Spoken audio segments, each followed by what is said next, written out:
27ویں رمضان کو پاکستان بنا تھا. کل 27ویں رمضان ہے. 27ویں رمضان کو ایک وہ ملک بر صغیر میں وہ ملک بنا تھا جس کا نعرہ تھا پاکستان کا مطلب کیا. تو کل ہم نے شب دعا اناؤنس کی ہے. آپ نے سب نے غور سے میری بات سن لیں. آپ نے اپنے محلوں گلیوں میں ساری جگہ جانا ہے اور لوگوں کو شام کو 10 بجے میں دعا کروں گا. میرے ساتھ ہوں گے مولانا طارق جمیل. ہم اپنے ملک کے لیے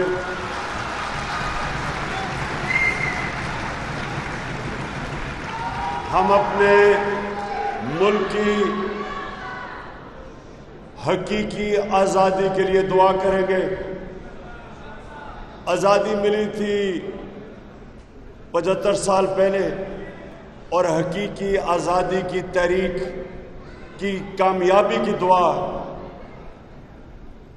مولانا طارق جمیل کے ساتھ ہم کریں گے. کل سارے پاکستان کے اندر ہر علاقوں میں ہر ضلع میں میں اپنی تنظیموں کو کہہ چکا ہوں کہ وہ سارے ٹیلی ویژن سکرینز کے ذریعے اس دعا کو 10 بجے آپ سنیں گے بھی. اور میں چاہتا ہوں سب ہم سارے پاکستان میں، اور چاہے وہ تحریک انصاف کے لوگ ہیں یا نہیں ہیں، میں پاکستانیوں کو کہہ رہا ہوں، ہم سب دعا کریں گے اپنے ملک کی حقیقی آزادی کے لیے.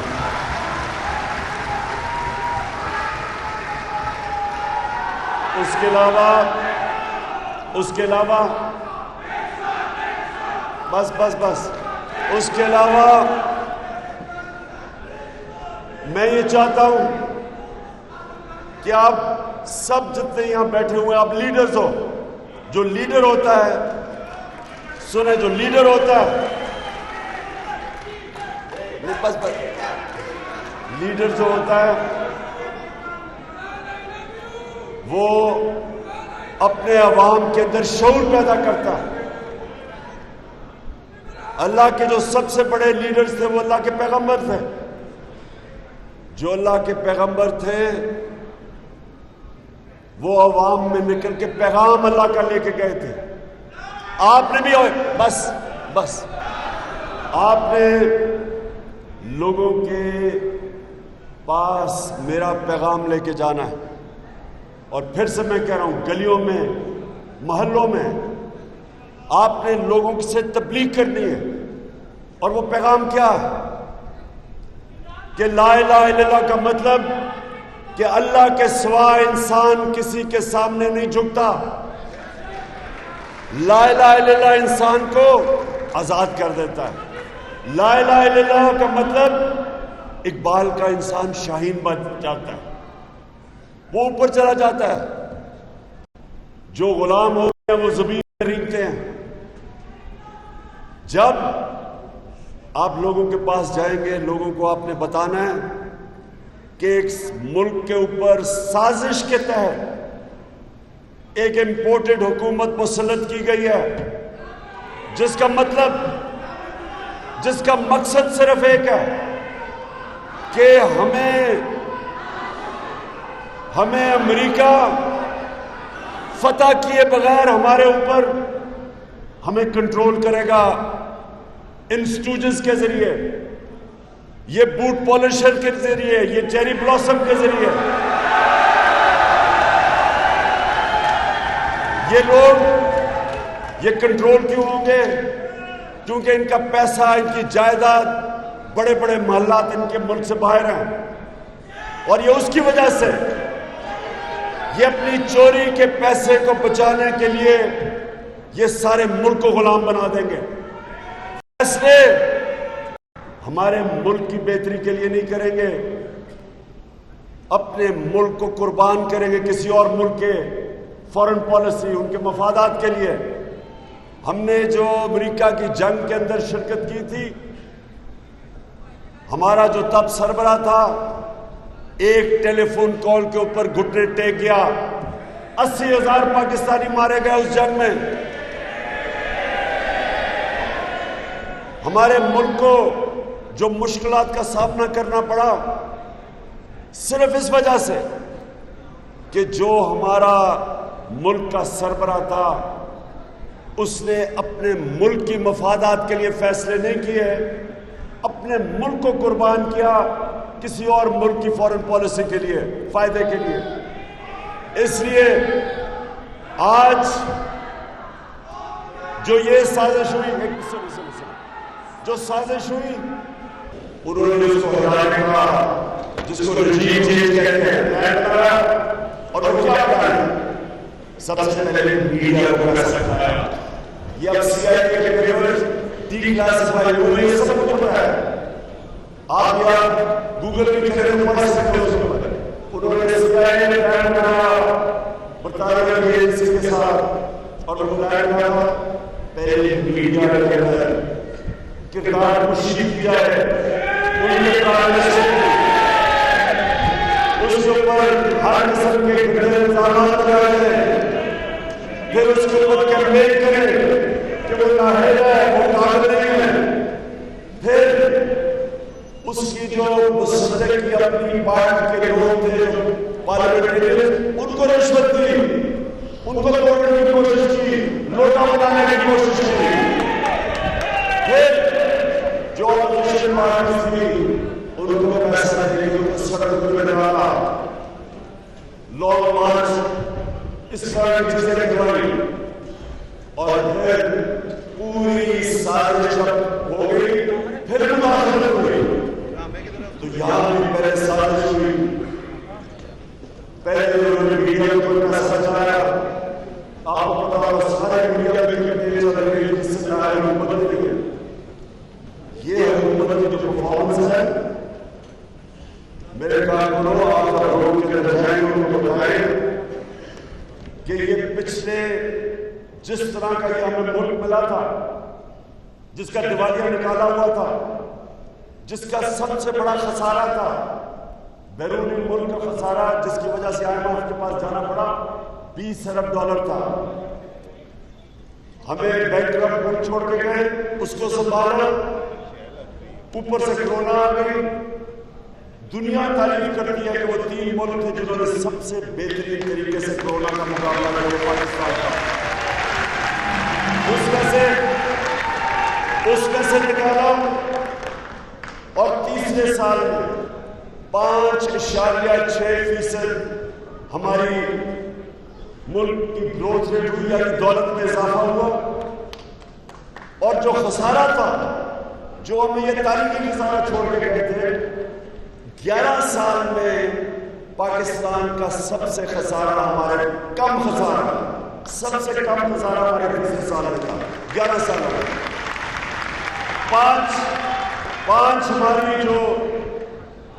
5 ہماری فصلیں, ان کی ریکارڈ پیداوار تھی, کیونکہ ہم نے کسانوں کی مدد کی, ہم نے ان کو ٹائم پہ پیمنٹ دلوائی, ان کو پورے پیسے دلوائے. یہ جو شوگر مل مافیا تھا, کسانوں کے پاس پیسہ آیا, انہوں نے اپنی زمین پہ لگایا. 5 بڑی جو ہماری فصلیں تھیں ان کی ریکارڈ پیداوار ہوئی, ریکارڈ پیسہ گیا کسانوں کے پاس. انڈسٹری ہماری مارچ میں 8.6% میں بڑی, اس کا مطلب نوکریاں ملی, خوشحالی آئی. ورلڈ بینک کی سروے ہے کہ بر صغیر میں جس ملک میں سب سے کم بے روزگاری تھی وہ پاکستان تھا. پھر اس کے باوجود میڈیا پہ پوری کیمپین چلائی گئی کہ حکومت فیل ہو گئی, حکومت نااہل ہے. اس کے باوجود کہ وہی آئی ایم ایف کہہ رہا ہے کہ پاکستان سسٹینیبل گروتھ پہ نکل گیا, ورلڈ بینک تعریفیں کر رہا ہے, یہاں ہماری اپوزیشن کہتی فیل ہو گئی. تو پوری پروپیگنڈا کیمپین چلائی گئی. پھر ہمارے ان لوگوں سے ملا, امریکن ایمبیسی کن سے مل رہی تھی؟ ہمارے ان لوگوں سے جو بعد میں لوٹا ہوئے. ان سے میٹنگ شروع کر دیں انہوں نے. کبھی سنا ہے ایمبیسی میں، ایک منٹ سنیں، ایمبیسی میں جب ایمبیسی کے لوگ ملتے ہیں وہ کس لیے ملتے ہیں؟ وہ ملتے ہیں بس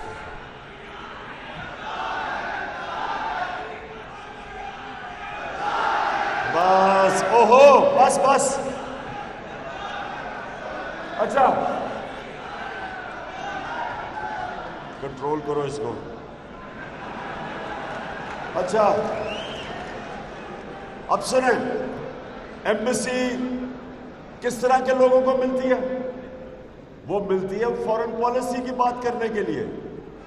وہ ہمارے ان لوگوں کو مل رہی ہے جن کو فورن پالیسی کا کیا پتا تھا، لیکن ان کو پتا تھا کہ وہ تھوڑے پارٹی سے خوش نہیں ہیں، بیک بینچرز ہیں، ان کو ملنا شروع کر دیا. اپوزیشن لیڈر سے ملاقاتیں بڑھ گئی ان کی. اور پھر ایک امریکہ انڈر سیکرٹری آف اسٹیٹ جس کا نام ڈونلڈ لو تھا، وہ ہمارے ایمبیسڈر کو ملتا ہے واشنگٹن میں 7 مارچ کو ملتا ہے. اور اس کو کیا کہتا ہے؟ یہ ذرا چپ کر کے سنیں کیونکہ آپ نے لوگوں کو بتانا ہے جب آپ لوگوں کے اندر جائیں گے. وہ کہتا ہے ہمارے ایمبیسڈر کو کہ عمران خان کے خلاف نو کانفیڈنس کی موشن ٹیبل کر دی گئی ہے اسمبلی میں، کر دی جائے گی. ابھی کی نہیں تھی. اس کو واشنگٹن میں پہلے پتا تھا کہ نو کانفیڈنس ٹیبل کی جا رہی ہے. اور پھر کہتا کہ اگر یہ نو کانفیڈنس عمران خان کے خلاف کامیاب نہ ہوئی، یعنی یہ پرائم منسٹر رہ گیا، تو پاکستان کو بڑی مشکلات کا سامنا کرنا پڑے گا.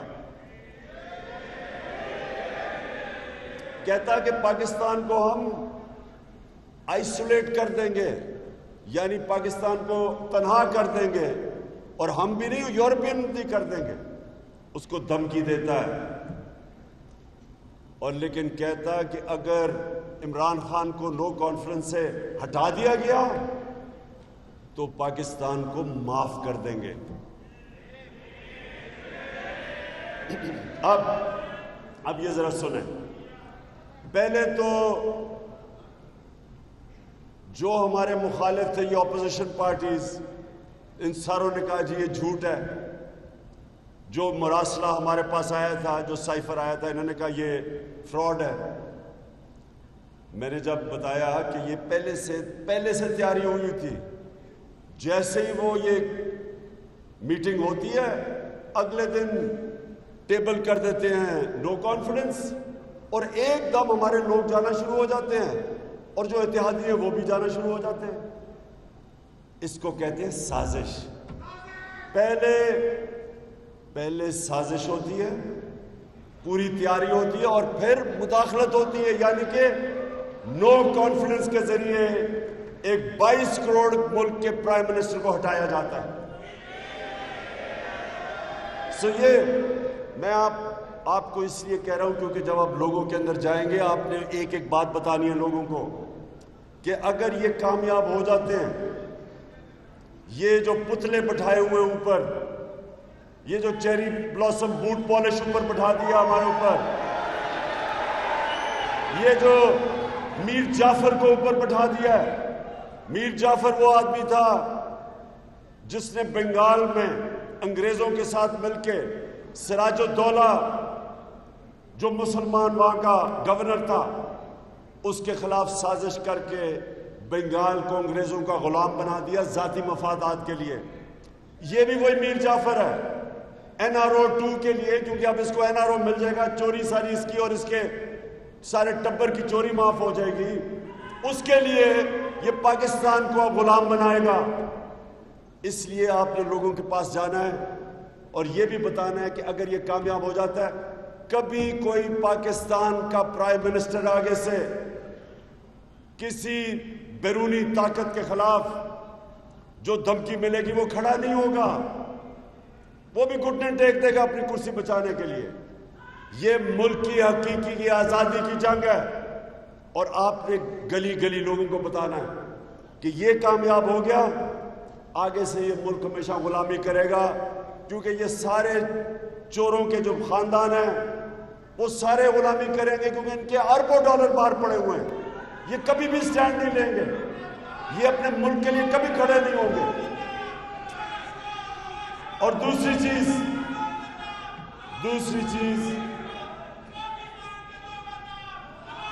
ہم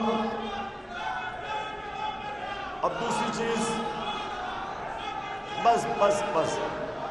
دوسری چیز یہ جو آپ نے بتانی ہے لوگوں کو کہ یہ وہ دو خاندان ہیں جن کے ساتھ ڈیزل بھی ملا ہوا ہے۔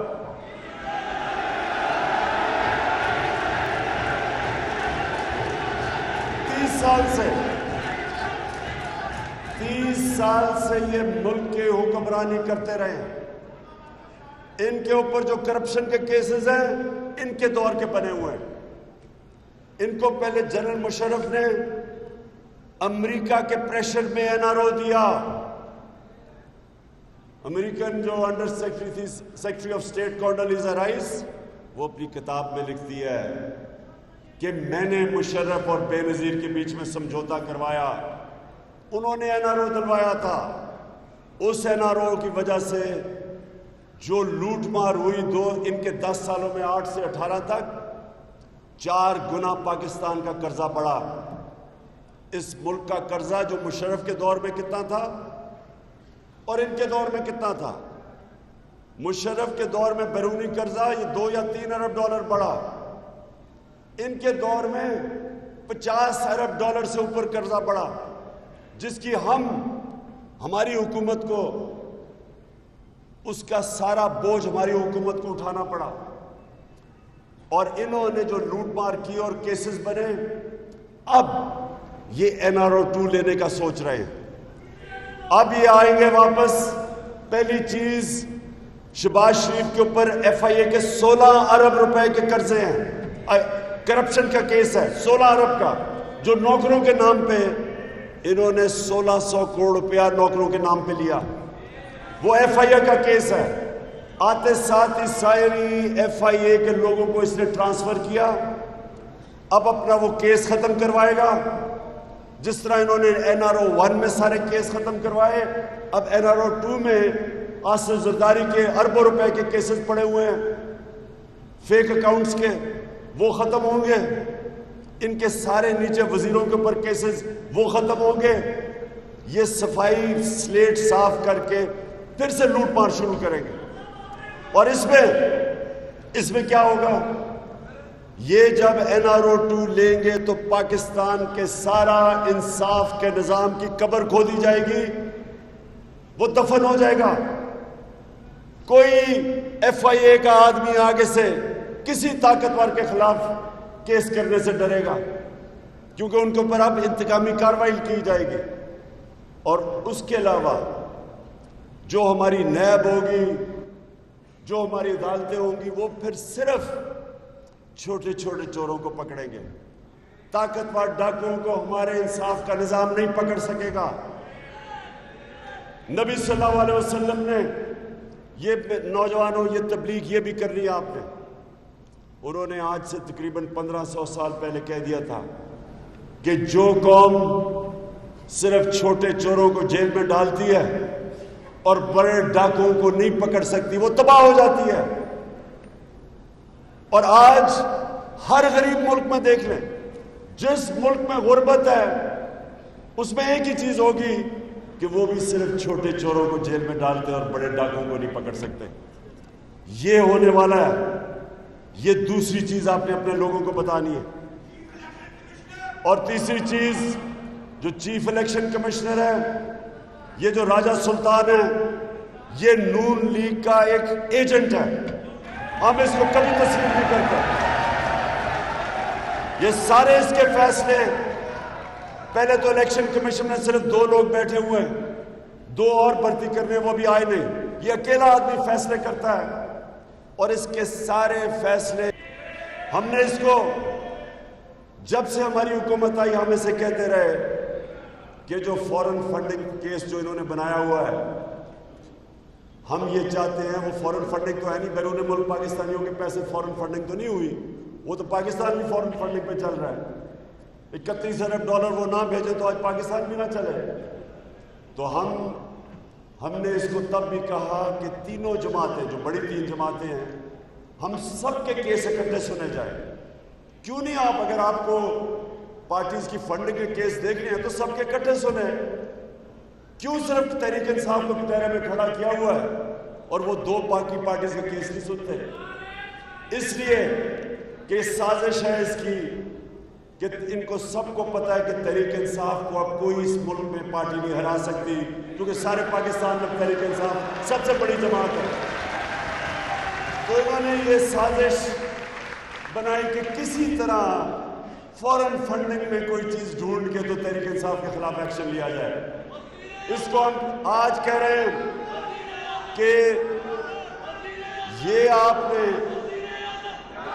آپ جو الیکشن کمشنر ہو، آپ کے اوپر پاکستان کی سب سے بڑی جو جماعت ہے اس کو آپ کے اوپر کوئی اعتماد نہیں، وہ سمجھتے ہیں آپ جانبدار ہیں، آپ نون لیگ کے ایجنٹ ہیں، لہٰذا آپ کے پاس کوئی اخلاقی جواز نہیں ہے چیف الیکشن کمشنر بننے کا، آپ کو ریزائن کرنا چاہیے، کیونکہ کبھی بھی میچ نہیں کھیلا جاتا جب تک امپائر نیوٹرل نہ ہو، یعنی دونوں ٹیموں کو اس کے اوپر اعتماد نہ ہو۔ جج کبھی کیس نہیں سنتا، اگر ایک پارٹی یہ کہے کہ ہمیں جج پہ اعتماد نہیں ہے، وہ ریکیوز کرتا ہے اپنے آپ کو۔ یہ کیسے ہو سکتا ہے کہ جو ملک کا الیکشن کمشنر ہے اس کو ساری جو بڑی جماعت ہے وہ کہتی ہے کہ یہ جانبدار ہے؟ غیر جانبدار نہیں ہے، اس کو ریزائن کرنا چاہیے۔ اور سب سے بڑی بات یہ کہ کیا وجہ ہے کہ جو سازش کا حصہ انجانے میں بنے، یہ جو لوگوں نے جو لوٹے بنے، پیسے لے کے اپنے ضمیر بیچے، شاید ان کو نہیں پتا تھا۔ ہم نے حالانکہ پارلیمنٹ میں ان کو دعوت دی کہ پارلیمنٹ کی سیکیورٹی کمیٹی میں آئے، ہم آپ کو یہ مراسلہ دکھاتے ہیں۔ وہ ہم نے آج سپریم کورٹ کے چیف جسٹس کو بھی بھیجا ہے، پریزیڈنٹ کے پاس بھی ہے۔ سب کو پتا ہونا چاہیے کہ اب تو نیشنل سیکیورٹی کاؤنسل کی جو شہباز شریف نے میٹنگ کی، اس میں بھی ان کو تسلیم کرنا پڑا کہ یہ مراسلہ جینوئن ہے، یہ فیک نہیں ہے۔ تو ہو سکتا تھا کہ ان لوگوں کو پتہ نہ ہو، شہباز شریف کو اور آصف زرداری کو، نواز شریف اس نے تو سب سے زیادہ سازش پہ اس نے لندن میں بیٹھ کے کی تھی، اور فضل الرحمان کو، ان سب کو پتا تھا کہ یہ مراسلہ اصل میں امریکہ کے سازش کے حصے تھے۔ یہ تینوں 3 اسٹوجز سازش کا حصہ تھے، لیکن ہو سکتا ہے کہ یہ جو لوٹے تھے ان کو نہ پتا ہو۔ لیکن میں ہی آج کہتا ہوں، میں پاکستان کی عدالتوں سے بھی پوچھتا ہوں اور میں الیکشن کمیشن سے بھی پوچھتا ہوں کہ کیا ہے اتنی بڑی سازش ہوئی پاکستان سے، اور یہ لوگوں نے اپنے ضمیر بیچے، 20-25 کروڑ روپے کے لے کے انہوں نے اس سازش کا حصہ بنے، گورنمنٹ کو گرانے میں انہوں نے پورا حصہ لیا۔ تو کیا پاکستان کا انصاف کا نظام کوئی ان کے اوپر سٹیپ نہیں لے گا؟ کیوں نہیں اس کے اوپر فوری طور پہ ڈے ٹو ڈے ہیئرنگ کی گئی؟ یہ کیا ہم مثال دے رہے ہیں اپنی آنے والی نسلوں کو، اپنے بچوں کو کیا مثال دے رہے ہیں کہ پارلیمنٹ میں وہ لوگ بیٹھے ہوئے ہیں، ایسے لوگ ہیں جو پیسے لے کے اپنے حلقے کے لوگوں سے بھی غداری کرتے ہیں، اپنے ملک سے بھی کرتے ہیں، اپنے آئین سے بھی کرتے ہیں، قانون کی بھی خلاف ورزی کرتے ہیں۔ ان کے اوپر کوئی ایکشن نہیں لیا جائے گا، اور کیوں اتنی دیر لگ رہی ہے؟ یہ ساری قوم کی ڈیمانڈ ہے، الیکشن کمیشن سے بھی، اپنی عدلیہ سے بھی، کہ ڈے ٹو ڈے ہیئرنگ کر کے ان کے خلاف ایکشن لیا جائے۔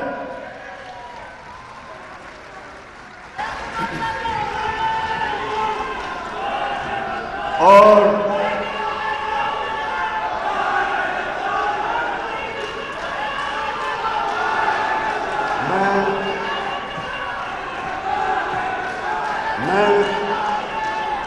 بس میں آخر میں 2 چیزیں اور کہنا چاہتا ہوں. میں اس لیے چاہتا ہوں، آپ کی سب کی ذمہ داری ہے، سنیں، ذمہ داری ہے آپ کی کہ آپ نے اب سے آپ نے کوئی ریسٹ نہیں کرنا. آپ نے تبلیغ کرنی ہے، اپنے علاقوں میں جانا ہے. پھر سے میں کہتا ہوں، لوگوں کو آپ نے بیدار کرنا ہے، شعور دینا ہے کہ پاکستان اس فیصلہ کن وقت پہ کھڑا ہے. سب نے اس تحریک میں شرکت کرنی ہے. یہ شرکت ہے پاکستان کے مستقبل کی. اور میں آپ سب کو آج یہ کہنا چاہتا ہوں کہ آپ کے لیے کوئی ریسٹ نہیں ہے. عید والے دن بھی عید بھی ملے. آپ جب عید پڑھیں، عید ملے، جب نماز کے بعد عید ملے تو کان میں کہیں حقیقی آزادی کی جنگ لڑنی ہے ہم نے سب کو. دیکھیں نوجوانوں، میری بات سن لیں.